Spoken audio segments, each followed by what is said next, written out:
जय संविधान, जय भीम, महात्मा गांधी की जय, गोडसे मुर्दाबाद। देखिए, जो मैं आज कहने जा रहा हूं, बहुत सारे लोगों को आश्चर्य होगा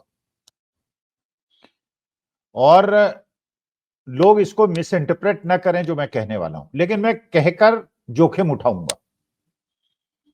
और क्योंकि जो बात मेरे को अच्छी लग रही है वो अच्छी लग रही है, जो खराब लग रही है वो मेरा कर्तव्य है कि मैं जो दिमाग में है वो बोलूं। दिल्ली इलेक्शन के बारे में और जो पार्लियामेंट का इलेक्शन हुआ और उसके पहले जो इलेक्शंस हुए, अभी तक मैं ये समझता था कि आम आदमी पार्टी सब एक्सेप्शंस के बावजूद एक ऐसी पार्टी है जो हो सकता है 2013-14 के पहले कांग्रेस के खिलाफ लड़ी हो, लेकिन आज के तारीख में वो भारतीय जनता पार्टी के खिलाफ लड़ रही है, ऐसा मैं मानता था। अब मैं ऐसा नहीं मानता और इसके क्यों हुआ ऐसा ये भी मैं आपको बताऊंगा। अच्छा देखिए, मैं बिल्कुल स्पष्ट कर दूं, अपनी पोजीशन स्पष्ट कर दूं, इसे कि लोग मेरे पर्सनालिटी के बारे में कोई मिस इंटरप्रिटेशन करें। मैं बचपन से समाजवादी विचारधारा का आदमी था, डॉक्टर लोहिया का समर्थक था और जब इंदिरा जी ने इमरजेंसी लगाई थी उसका प्रबल विरोधी था और उसके खिलाफ मैंने आंदोलन में पार्टिसिपेट भी किया था, जेपी आंदोलन में।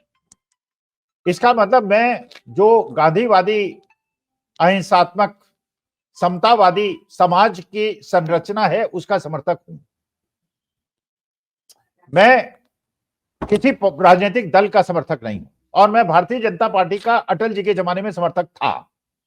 पहले कांग्रेस का विरोधी था, समाजवादी पार्टी का समर्थक था और संसोपा जो डॉक्टर लोहिया की थी, फिर कांग्रेस का समर्थक जमाने में तो नहीं रहा और बाद में अटल जी का समर्थक रहा, क्योंकि एक समतावादी एक सिद्धांतवादी, एक मैं समझता था कि अटल बिहारी वाजपेयी उस टाइप के आदमी हैं।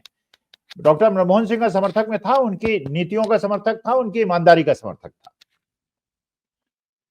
और उसके बाद जब 2013-14 में अन्ना हजारे का आंदोलन चला तो मुझे लगा कि अन्ना हजारे का आंदोलन एक फर्जी आंदोलन है, जिससे डॉक्टर मनमोहन सिंह की और शीला दीक्षित जी की छवि को खराब करने का एक आंदोलन है और ये बिल्कुल उसी प्रकार का आंदोलन है जैसे वीपी सिंह ने कहा था, बोफोर्स की पर्ची मेरे पास है, स्विस बैंक के अकाउंट नंबर मेरे पास है और मैं जानता हूं किसको किस पैसे कहां गया।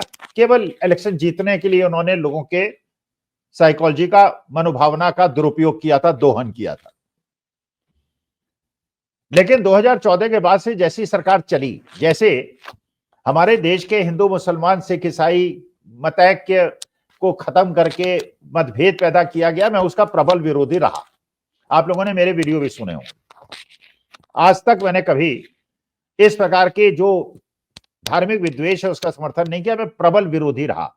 मैं इस बात का भी प्रबल विरोधी रहा कि जो पूंजीवादी व्यवस्था कायम हो रही है देश के अंदर और देश के हर समाज के साथ अन्याय हो रहा है, चाहे वो किसान हो, चाहे वो अग्निवीर हो, चाहे वो छात्र हो, चाहे वो रिजर्वेशन पाने वाले लोग हैं, सबके साथ अन्याय हुआ। लेकिन सब समाजों ने एक अलग समाज को अलग छोड़ दिया और बाकियों ने सोशल मीडिया, पैसे के माध्यम से, पूंजीपतियों के धन के माध्यम से उन सबको बदनाम कर दिया, चाहे किसान हो, चाहे बच्चे हो, चाहे अग्निवीर हो, चाहे कोई हो, उन्हें देश विरोधी बता दिया। मैं 2014 से हर उस लोकतंत्र को बचाने वाली और संविधान को बचाने वाली शक्ति के साथ हूं और मेरा कोई ऐसा कमिटमेंट नहीं है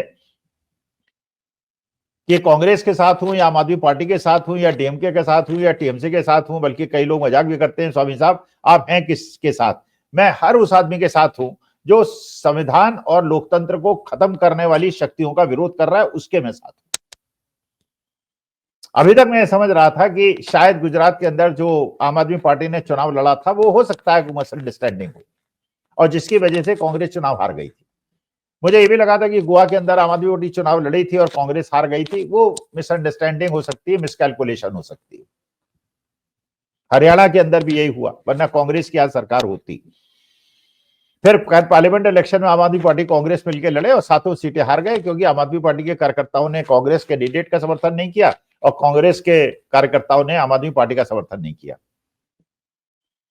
अभी तक जो विधानसभा का चुनाव चल रहा था, मेरा खुद का यह आंकलन था जो मैंने कुछ दिन पहले वीडियो में कहा भी था कि करीब 50 सीटें आम आदमी पार्टी को मिलेगी, 15 सीटें भारतीय जनता पार्टी को मिलेगी और 3-4-5 सीटें हो सकता है कांग्रेस को मिले, ये मेरा आंकलन था। लेकिन आज एक नई घटना घटी है जिससे मेरा पूरा आंकलन बदल गया है। अब ये आम आदमी पार्टी ने क्यों किया है, उनकी स्ट्रेटेजी क्या है, उनकी रणनीति क्या है, क्या दिखाना चाहते हैं, क्या करना चाहते हैं, क्योंकि अभी तक जनता के बीच में जो भावना थी कि आम आदमी पार्टी का जो वोटर है वो वही वोटर है जो कांग्रेस का वोटर था। हाँ, इसके अलावा आम आदमी पार्टी ने उस वोट बैंक में भी दखल बनाने की कोशिश की थी जो भारतीय जनता पार्टी का कट्टरवादी हिंदू समर्थक था। अभी तक ये लग रहा था कि राहुल गांधी बीमारी के बहाना बना के कन्वेंसिंग करने नहीं निकल रहे, क्योंकि वो समझते हैं कि आम आदमी पार्टी को दिल्ली के अंदर चुनाव जीतने में परेशानी हो जाएगी अगर कांग्रेस बहुत ज्यादा मजबूती, ये अभी तक एक परसेप्शन था। अजय माकन और सचिन पायलट और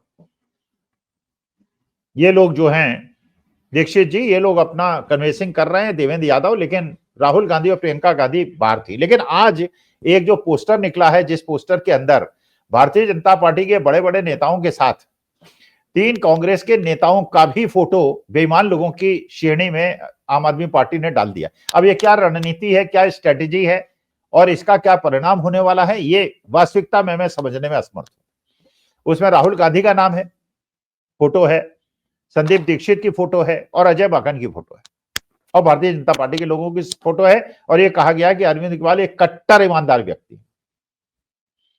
देखिए, एक बात तो इंदिरा जी के लिए भी कभी नहीं की गई कि वो बेईमान प्रधानमंत्री थी, राजीव गांधी के लिए भी नहीं कही गई कि वो बेईमान प्रधानमंत्री थी,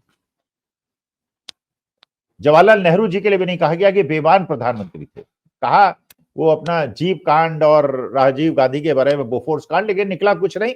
और बाद के युद्धों में पता चला कि भारत के युद्ध में जीत केवल बोफोर्स गन्स की वजह से हुई थी। तो वो बेबुनियाद आरोप बदनाम करने के लिए डॉक्टर मनमोहन सिंह के खिलाफ 2G 3G कोल स्कैम पता नहीं क्या क्या लगाया गया। और यहां तक कि जो यूपीए की सरकार थी उन्होंने तो अपने मंत्रियों को जेल में भी रखा था, लेकिन जब से एनडीए की सरकार आई एक भी आरोप सिद्ध नहीं हुआ, कोई भी जेल नहीं गया। लेकिन बेईमानों की पोस्टर्स में अगर आम आदमी पार्टी राहुल गांधी का नाम ले रही है तो इसका मतलब यह है कि खेल कुछ दूसरी तरह का चल रहा है दिल्ली के विधानसभा चुनाव में। ऐसा सोचने में मुझे मजबूर होना पड़ रहा है। क्या आम आदमी पार्टी का भारतीय जनता पार्टी से कोई समझौता हो गया है, जिस समझौते के तहत भारतीय जनता पार्टी ने आम आदमी पार्टी के नेताओं को यह आश्वासन दे दिया है कि आपको हम परेशान नहीं करेंगे, दिल्ली की विधानसभा में भारतीय जनता पार्टी को जीतने दीजिए। क्योंकि जो भी आम आदमी पार्टी का वोट बैंक था, 55% था, 50% जो पहले के विधानसभा चुनावों में हुआ है, उसमें ज्यादातर दलित वोट बैंक स्पेशली और मुसलमान वोट बैंक है जो वो कांग्रेस की तरफ आना चाहता है। लेकिन क्योंकि वो भारतीय जनता पार्टी को हराना चाहता है, इसलिए वो जानता है कि आम आदमी पार्टी के साथ और वोट बैंक्स भी हैं, उनके साथ खड़ा होने के लिए तैयार था। लेकिन अगर ये एक मतिभ्रम पैदा करने की कोशिश की कि भारतीय जनता पार्टी के लोग भी बेईमान हैं और राहुल गांधी भी बेईमान है, तो इससे मेरे ख्याल से बहुत सारे ऐसे लोग जो मूलतः कांग्रेसी थे और आम आदमी पार्टी को वोट देने की तैयारी कर रहे थे, वो हतोत्साहित होंगे और वो अगर वोट देने जाएंगे तो भी वो शायद कांग्रेस को वोट देंगे या वोट देने नहीं जाएंगे, जिससे आम आदमी पार्टी का नुकसान होगा। तो ये आम आदमी पार्टी ने अपना नुकसान क्यों किया और आम आदमी पार्टी ने पोस्टर निकाल के भारतीय जनता पार्टी के जीतने की पृष्ठभूमि क्यों बना दी? क्योंकि एक तरफ तो ये बात बिल्कुल सही है कि वोटर लिस्ट में हो गया है जो होना था। चुनाव आयोग जो इलेक्शन की डे करेगा, माननीय मोदी जी प्रयागराज के अंदर कुंभ में स्नान करेंगे और पूरे गोदी मीडिया उसको दिखाएगा, तो भारतीय जनता पार्टी के पास तो बहुत सारे अस्त्र हैं, उनका वो उपयोग करेगा। जैसे आम आदमी पार्टी वाले आरोप लगा रहे थे कि उनके कार्यकर्ताओं को डराया जा रहा है, धमकाया जा रहा है, तो क्या आम आदमी पार्टी ने हार मान ली है और वो ये चाहती है कि भारतीय जनता पार्टी जीत जाए और कांग्रेस कमजोर हो जाए और आगे के विधानसभा चुनावों में भी आम आदमी पार्टी चुनाव लड़के कांग्रेस को वीक करने की कोशिश करेगी और जिससे कि भारतीय जनता पार्टी उसको एस्केप रूट दे दे, उस पर कोई दंडात्मक कार्रवाई न करे। और आम आदमी पार्टी अन्ना हजारे के साथ जो आंदोलन चला के उन्होंने कांग्रेस को मूलतः कमजोर किया था, उसी पथ पर वो आगे बढ़ गए। अभी अलका लांबा का भी मैंने स्टेटमेंट सुना, कांग्रेस वालों का स्टेटमेंट सुना, तो उनके भी वही इंटरप्रिटेशंस हैं जो मेरा इंटरप्रिटेशन है। मुझे ऐसा लगता है कि ऐसे समय में जहां आम आदमी पार्टी अच्छी लड़ाई लड़ रही थी भारतीय जनता पार्टी से और राहुल गांधी टेकफुली आम आदमी पार्टी का समर्थन कर रहे थे, उसमें इस प्रकार के पोस्टर में राहुल गांधी का, संदीप दीक्षित का और अजय माकन का नाम डालकर क्या आम आदमी पार्टी ने दिल्ली का चुनाव भारतीय जनता पार्टी की झोली में डाल दिया? ऐसा मुझे लग रहा है। होगा क्या, वो बाद में इंटरप्रिटेशन करेंगे तो पता चलेगा। नमस्कार, धन्यवाद और प्रणाम।